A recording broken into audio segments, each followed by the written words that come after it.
Igice cya mbere twari twabonye ko James yari amaze kugurisha imitungo yose y'iwabo na se amaze kwitaba Imana, nuko umuganga wa nyuma nawe yari yamaze kwanzura ko Sarah agomba kujya gupfira iwabo, ari nabwo James yafashe umwanzuro wo kujya kwiyahura.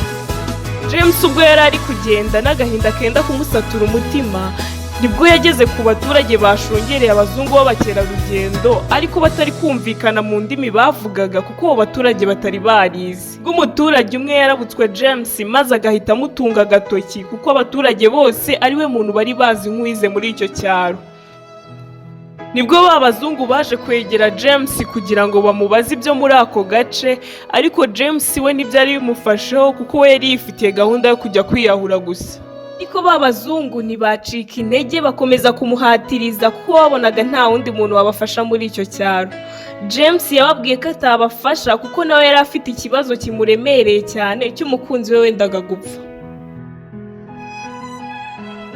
Abazungu b'abakerarugendo kubera gahunda ikomeye bari bafite yo kubaka ofisi y'ubukerarugendo muri icyo cyaro, basabye James ko yajya kubereka aho uwo mukunzi we yari arwariye kugira ngo barebe ko ntacyo bamufasha. Ko bagendanaga n'abaganga babo kugira ngo ugira ikibazo mu nzira bo bahite bamufasha. Baragiye bagira aho Sarah yari arwariye iwabo, havamo umuganga umwe wari uri kumwe n'abo bakerarugendo aramupima kugira ngo bamenye indwara yari afite.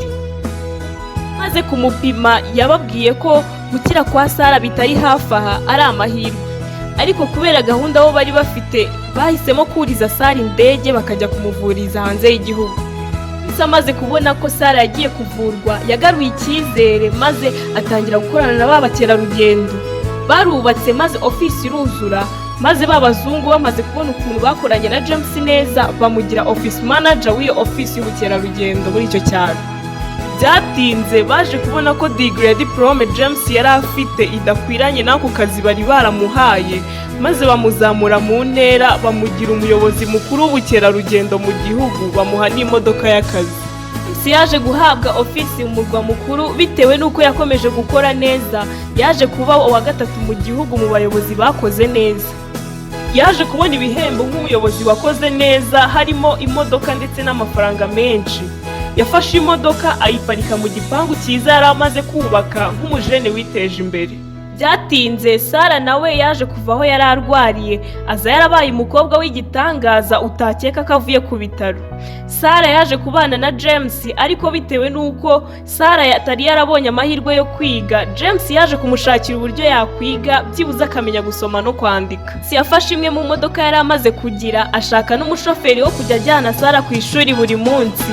Ubwo Sarah nawe akazi ke kari ako kwiga gusa kuko James yari yarashatse umukozi wo kujya ateka ndetse agakora n'amasuku mu rugo, ashaka n'uwo kuri gate. Ubuzima bwarakomeje, Sarah na James baje kubura urubyaro, nibwo bafashe umwanzuro wo kujya kwa muganga maze barabapima. Ibizami byagaragaje ko Sarah ari we ufite ikibazo kubera imiti myinshi itandukanye yari yaranyweye igihe yari arwaye. Muganga yababwiye ko kandi Sarah atazigera abasha kubyara kandi bya burundu. Igice cya kabiri cya story yacu Tourist Village na tugisoreje.